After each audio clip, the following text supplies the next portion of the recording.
Bismillahirrahmanirrahim. Assalamualaikum warahmatullahi wabarakatuh.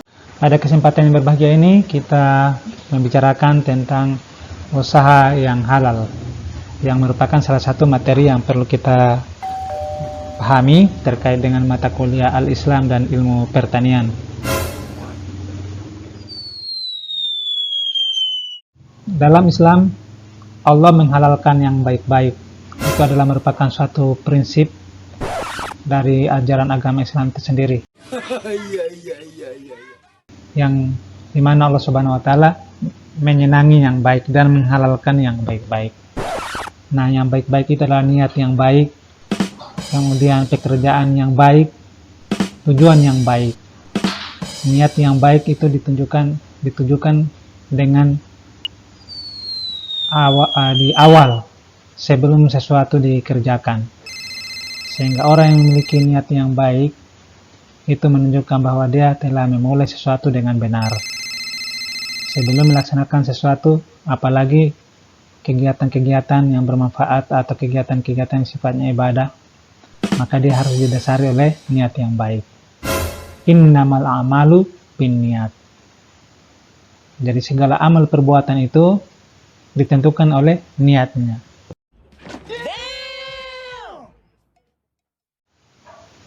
Faman kanat hijratuhu ila Allah wa rasulih, barang siapa yang berhijrah karena Allah dan Rasulnya, fahijratuhu ila Allah wa rasulih, maka hijrahnya adalah untuk Allah dan Rasulnya.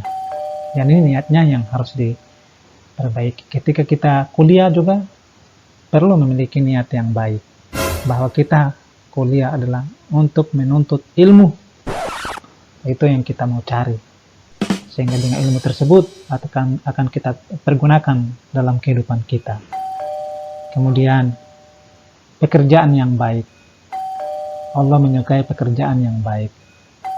Makanya di dalam Islam itu kita tidak boleh misalnya pekerjaan yang diharamkan. Apakah pekerjaan yang merusak atau pekerjaan yang merusak informasi, merusak hubungan antara satu dengan yang lain, dan seterusnya.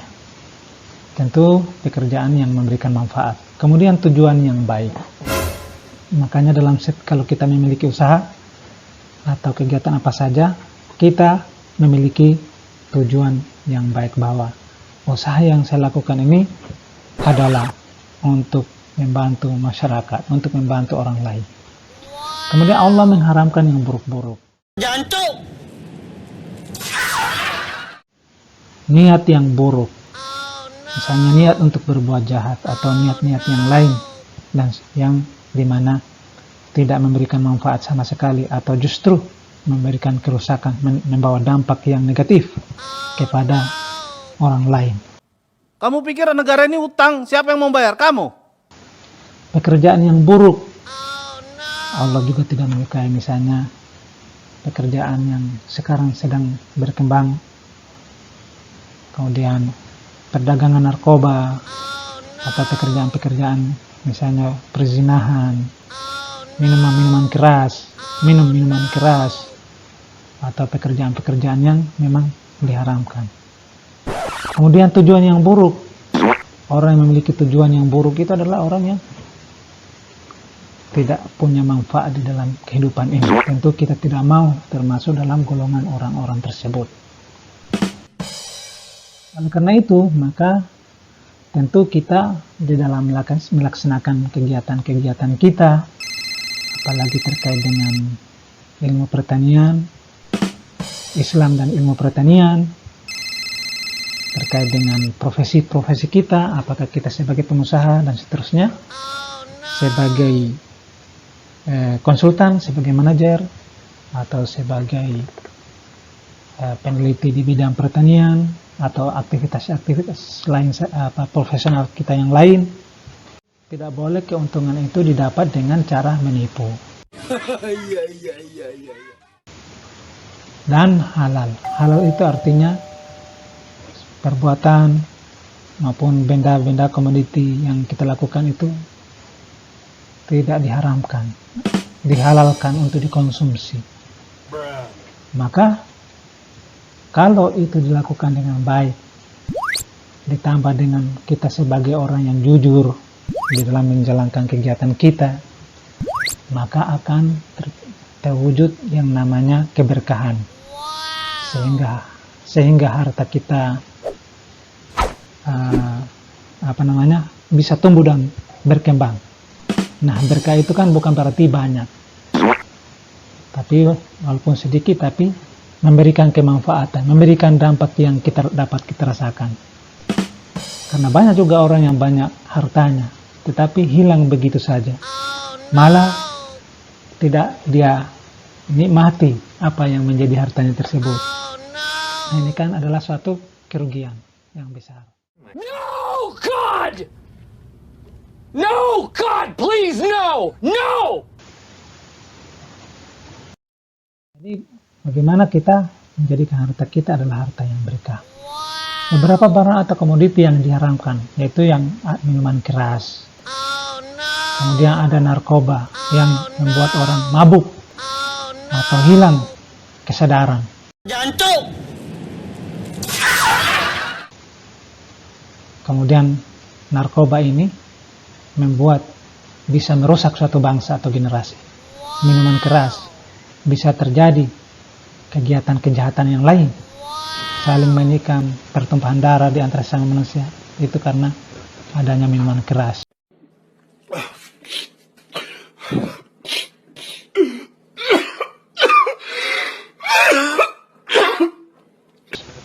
Kemudian daging babi dan turunannya di dalam Islam tentu tidak boleh dikonsumsi, baik itu sebagai secara langsung maupun secara tidak langsung. Secara langsung ya babinya langsung.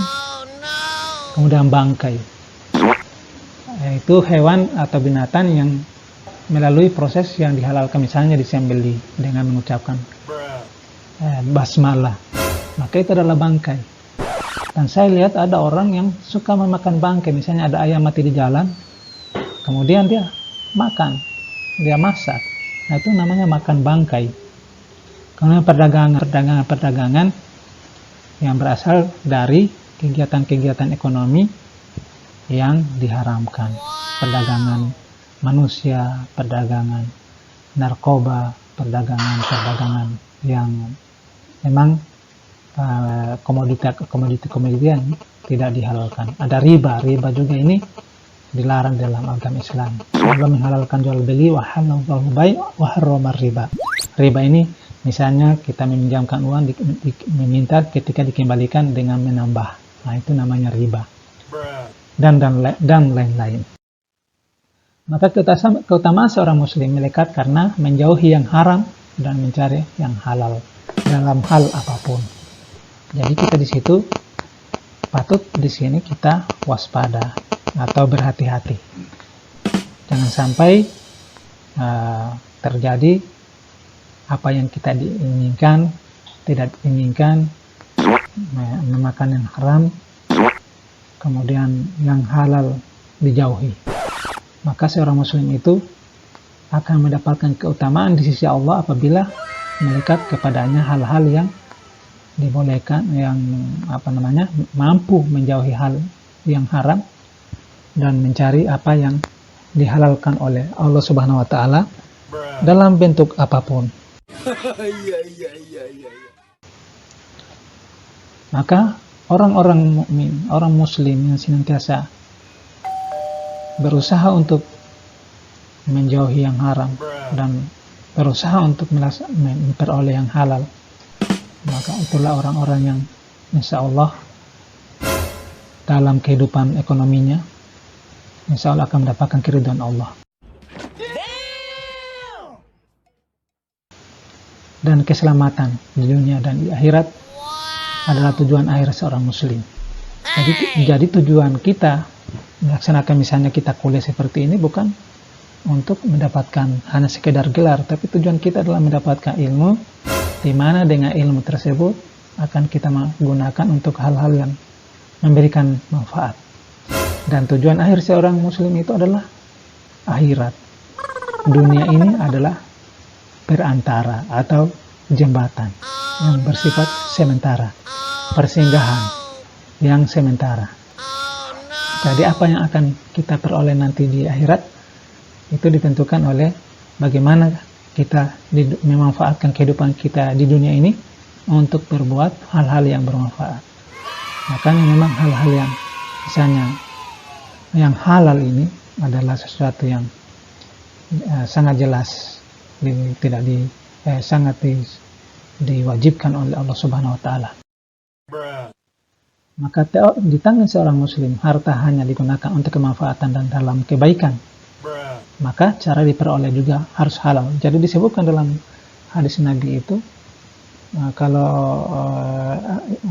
harta itu pertanyaannya dua, diperoleh dari mana dan digunakan untuk apa. Jadi diperolehnya harus benar, setelah diperoleh kemudian digunakan juga harus benar. Jadi dua-duanya dipertanggungjawabkan. Nah, kalau satunya salah atau tidak benar, maka harus dipertanggungjawabkan. Walaupun perolehannya halal, tapi kemudian digunakan misalnya untuk mabuk-mabuk, judi-judi, itu berarti juga tidak benar. Allah Subhanahu wa taala berfirman dalam surat Al-A'raf ayat 157, dan menghalalkan bagi mereka segala yang baik, dan mengharamkan bagi mereka segala yang buruk, dan membuang dari mereka beban-beban dan belenggu-belenggu yang ada pada mereka. Maka orang-orang yang beriman kepadanya, memuliakannya, menolongnya, dan mengikuti cahaya yang terang yang diturunkan kepadanya Al-Quran, maka itulah orang-orang yang beruntung. Jadi Allah Subhanahu wa taala begitu banyak memberikan kepada kita kenikmatan-kenikmatan yang kita tidak bisa hitung jumlahnya. Maka bagi kita harus membalas segala macam kenikmatan tersebut dengan menjadi orang-orang yang baik, menjadi orang-orang yang beriman, memuliakan, menolong agama Allah, mengikuti cahaya yang ada dalam Al-Quran. Cahaya tersebut maksudnya ajaran agama, ajaran mengamalkan ajaran agama dan kehidupan sehari-hari, kita mengimaninya. Kalau kita mau beruntung, Allah memberikan jalan dengan menghalalkan segala yang baik kepada manusia agar manusia menggunakan panduan tersebut untuk dilaksanakan di dalam kehidupan sehari-hari. Diamalkan. Terutama kita sebagai mahasiswa maupun sebagai nanti menjadi apapun aktivitas kita, maka kita menempatkan persoalan halal itu pada tempat yang pertama. Jadi kalau kita membeli sesuatu, kita tanya dulu atau kita selidiki dulu ini halal atau haram. Kalau sudah menyatakan haram, maka kita jangan sekali-kali kita sentuh. Kita dengarkan ucapan para ulama, kita dengarkan ucapan orang-orang yang mengerti tentang itu, sehingga menyebabkan kita dijauhi dari hal-hal yang kita tidak inginkan. Barangkali inilah yang bisa saya sampaikan pada kesempatan ini.